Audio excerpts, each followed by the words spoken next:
It was a warm Saturday morning, the kind of day that makes you want to sit outside with a cup of coffee and just breathe in the air, let the world pass by.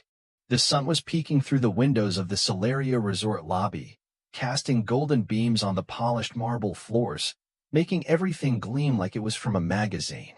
The waiters were gliding about, their uniforms spotless, adjusting napkins and silverware with the precision of a well-rehearsed dance. The atmosphere was calm, orderly, pristine. Everything was exactly as it should be at one of the most luxurious resorts in the country. And there she was, sitting at the terrace table, the epitome of elegance. Camille Whitmore, daughter of the resort's owner, perched like royalty, acting as if the world was her throne. She was sitting there, sipping cucumber water, her legs crossed at the knee, looking at the world through dark sunglasses, completely unaware of the storm about to hit her life. The staff, who had been scurrying about her all morning trying to appease her every whim, were starting to feel the heat of her impossible expectations. She wasn't happy with anything. The croissants were too flaky, the eggs Benedict were too soft, the berries were out of season. Nothing, no matter how perfect, could please her. But this wasn't just about breakfast, it was about control. Camille had power, and she knew it.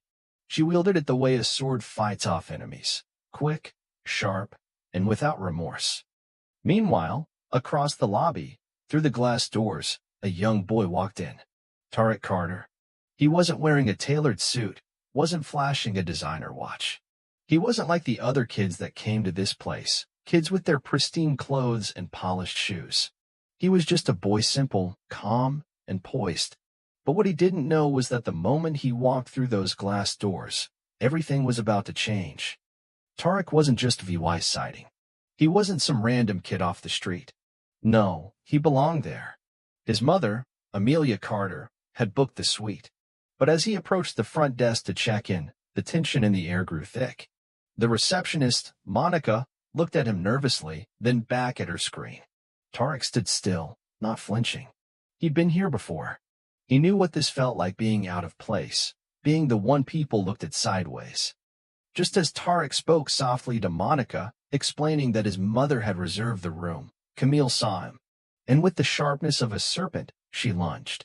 "Excuse me," she called out, loud enough for everyone in the lobby to hear. "What exactly is going on here?" Her voice was sharp, cutting through the stillness like a blade. Monica looked up, confusion written across her face, but she couldn't do anything. She didn't know how to deal with it. She was caught in the middle, caught between the truth and Camille's demanding, venomous presence. Tarek remained calm, his eyes steady, not a flicker of discomfort. He looked up at Camille and spoke in his usual composed tone. "My mother booked the suite. I'm just here to check in, like she told me." But Camille wasn't Javi-ing it. "Your mother?" she sneered, her voice thick with mockery. "Oh, please. What does she do? Run errands for someone important? This is Solaria Resort. Unless your last name is carved into the pillars of this place, you shouldn't even be near the valet." The room grew silent. Everyone who had been casually watching this exchange suddenly became very interested. People turned their heads, staring at Tarek, waiting for him to react. The tension in the air was thick enough to cut with a knife. Tarek's composure was starting to shift the energy around him.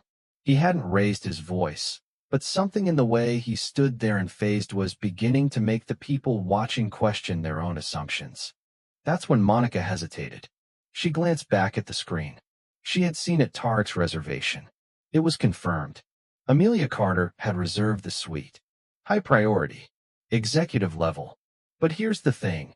Monica couldn't reconcile what she was seeing on the screen with what Camille was demanding. She wasn't sure who to believe. But Camille had already made her decision. "Call security," she demanded. Her voice was cold, calculated. "This kid doesn't belong here. He's not even supposed to be near the front desk." Just as the situation was about to escalate further, a figure appeared. Amelia Carter walked through the lobby doors like she owned the place and, in a way, she did. Amelia's presence was commanding. She wasn't loud. She didn't need to be. The moment she stepped into that lobby, everything shifted.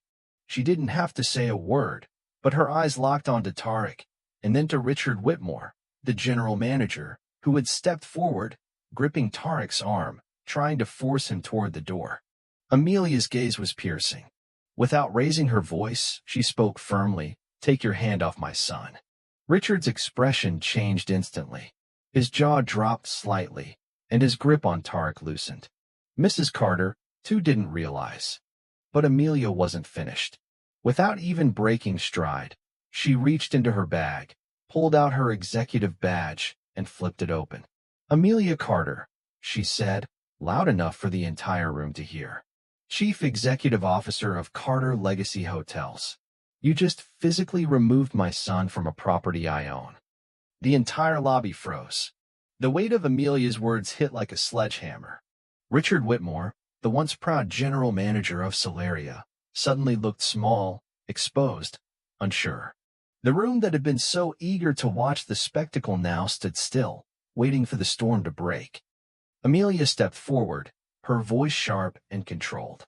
"You assaulted a registered guest on private property. You humiliated my son in front of staff, guests, and security cameras. And you didn't even bother to check his name." Amelia turned to Camille, who was now standing quietly behind her father, suddenly realizing the gravity of what she had done. "Camille," Amelia's voice was like steel. "You didn't just sit by and watch. You threatened staff. You weaponized your father's position. You lied. You tried to have my son removed because of your assumptions, because of how he looked."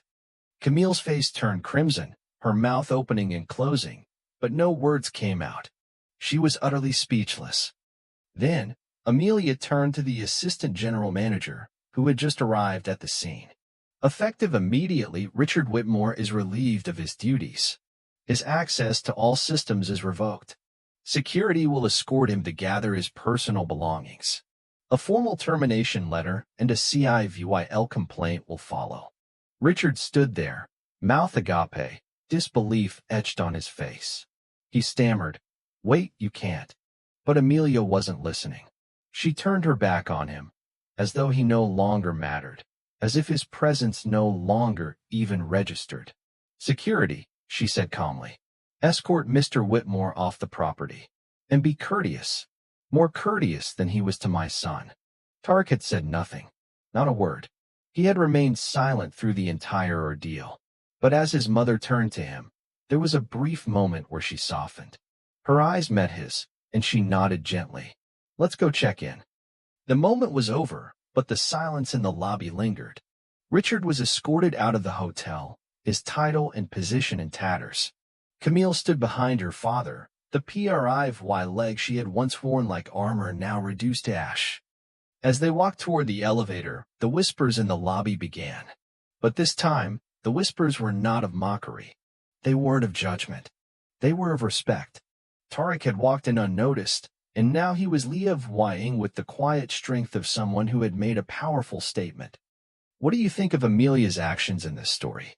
Do you think Camille's behavior or was a result of privy leg, or was there something deeper at play? What would you have done in this situation? Share your thoughts in the comments below, and don't forget to like and subscribe for more powerful stories that challenge the status quo.